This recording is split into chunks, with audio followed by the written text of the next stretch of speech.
José Sueur pour le groupe UDI. Oui, Monsieur le Président.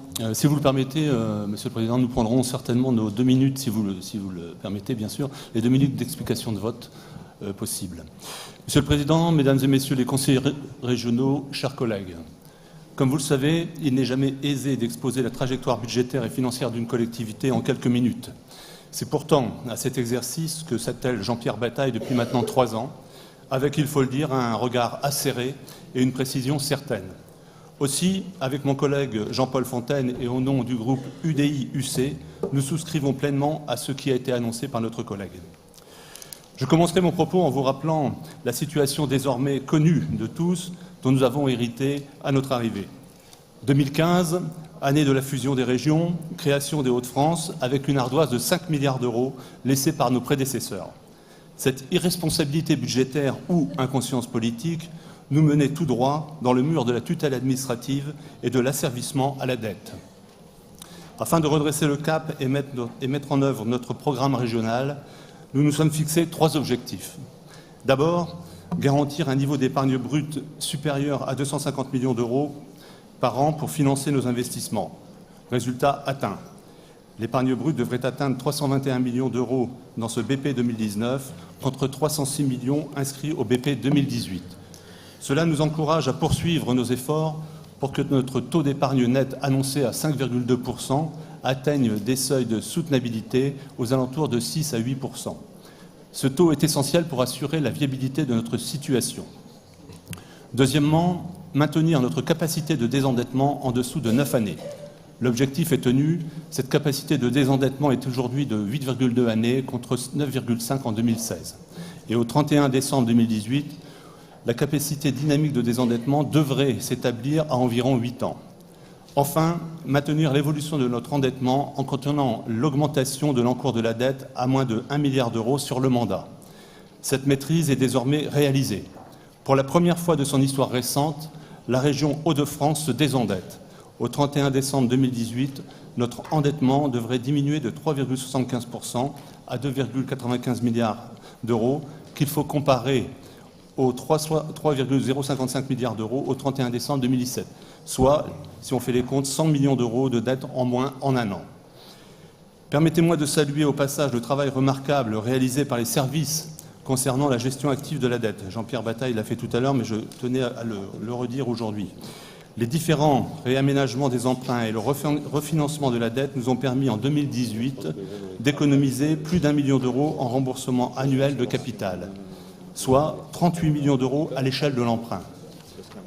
Cette gestion saine et rigoureuse permet d'affirmer aujourd'hui que notre dette est sécurisée, équilibrée et donc soutenable.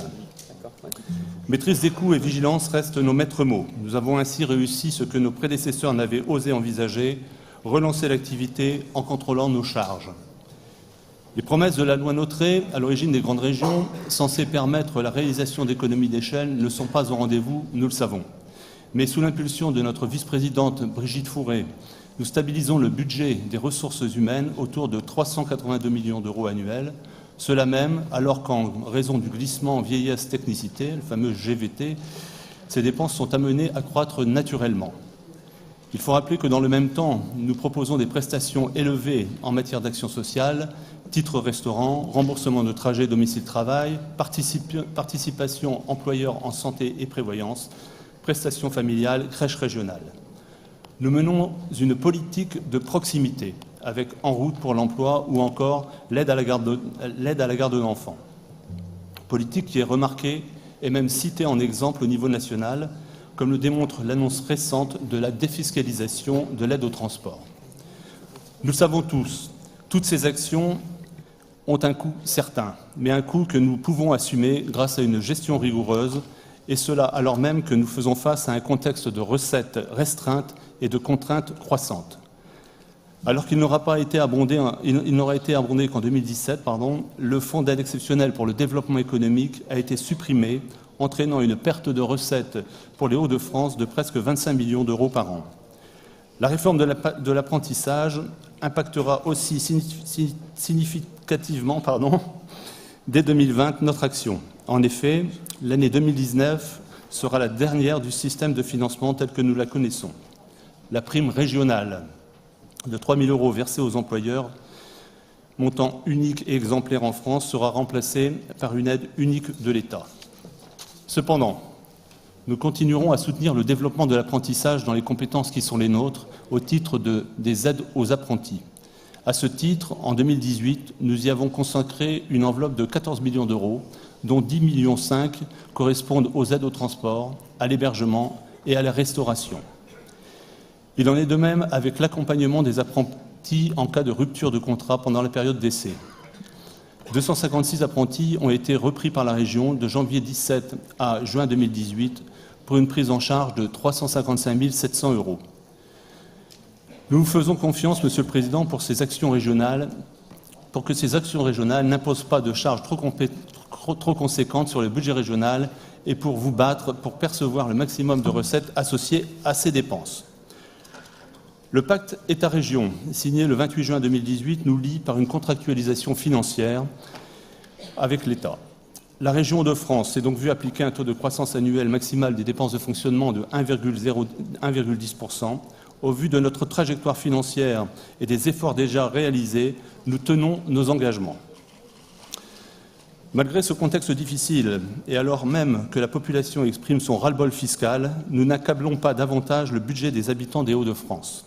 Nous tenons notre promesse de baisser la fiscalité sur le seul levier fiscal à notre disposition, celui des cartes grises. En fixant un tarif cible harmonisé à hauteur de 33 € par cheval sur l'ensemble du territoire pour 2021, nous consentons à baisser le tarif appliqué dans l'ancien Nord-Pas-de-Calais avec une perte de recettes de 6 millions d'euros cette année, après avoir déjà renoncé à 8 millions d'euros en 2018. Ces résultats ne sont pas le fruit du hasard ou d'une conjoncture favorable, mais bien d'un plan d'économie sur les dépenses de fonctionnement que nous avons porté devant les citoyens et les électeurs. Sur les 300 millions d'économies en fonctionnement sur lesquelles nous nous sommes engagés par rapport au compte administratif 2015, nous sommes déjà capables d'en inscrire près de 200 millions sur ce BP 2019. Nous pouvons ainsi constater une réelle avance dans notre plan d'économie. Cette stratégie d'économie budgétaire est donc pleinement assumée par notre majorité régionale. Tout en respectant nos engagements, nous pouvons ainsi réajuster notre trajectoire de dépenses pour un montant global supplémentaire jusqu'en 2021 de 146 millions d'euros en investissement et 131 millions d'euros en fonctionnement.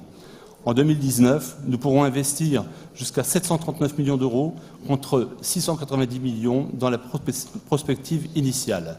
Il s'agit là d'un engagement supplémentaire de près de 25 millions d'euros par rapport au BP 2018.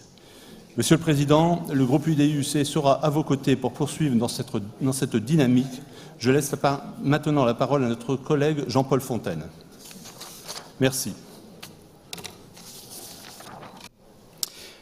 Monsieur le Président, mes chers collègues, la trajectoire qui nous a été présentée est évidemment très encourageante. Néanmoins, l'amélioration des indicateurs comptables et financiers, comme cette diminution de l'endettement, événement ô combien porteur de sens et symbolique, ne doit pas nous détourner de notre dessein, celui de relancer l'activité dans les Hauts-de-France, d'accompagner la transformation profonde de nos territoires, en somme, de remettre notre région au travail.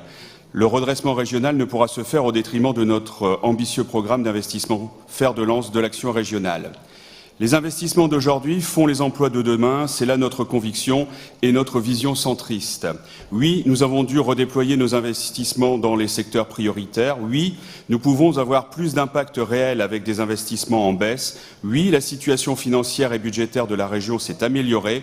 Oui, il est temps de réinvestir massivement. Les taux de réalisation de nos investissements programmés annuellement sont en forte progression en 2018. Nous, centristes, voyons en cela une appropriation de plus en plus forte par les acteurs locaux de notre méthode régionale, des politiques claires, cadrées et construites avec les représentants concernés. Notre région ne peut se vivre comme un guichet où l'on viendrait se servir. Nous sommes donc devenus un véritable partenaire pour les porteurs de projets. Cette philosophie est vertueuse, à l'instar de ce qui a été réalisé par Valérie Létard et Salvatore Castiglione sur la Pradette.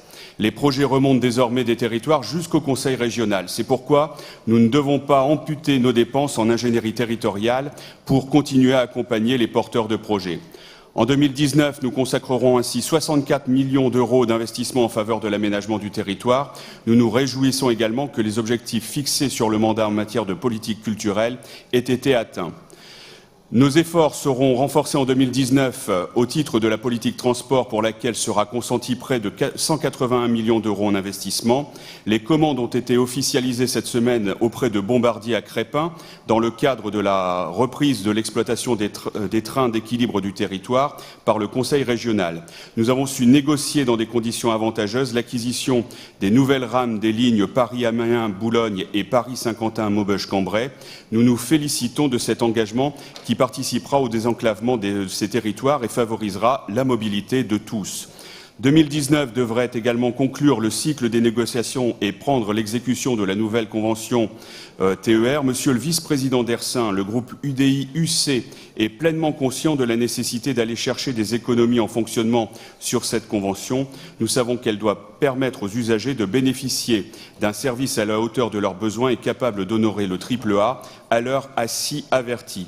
Cela sans oublier les réflexions sur l'ouverture à la concurrence et le soutien à nos petites lignes régionales. Enfin, la dynamique que nous avons engagée doit nous permettre de mettre en place sereinement les programmes d'avenir que sont le canal Seine-Nord-Europe ou le barreau Creil-Roissy, sans que cela vienne bouleverser nos perspectives en matière d'investissement.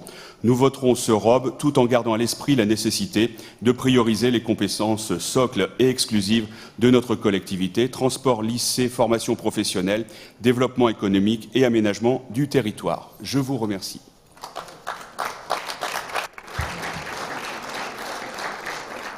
Monsieur Bataille, où est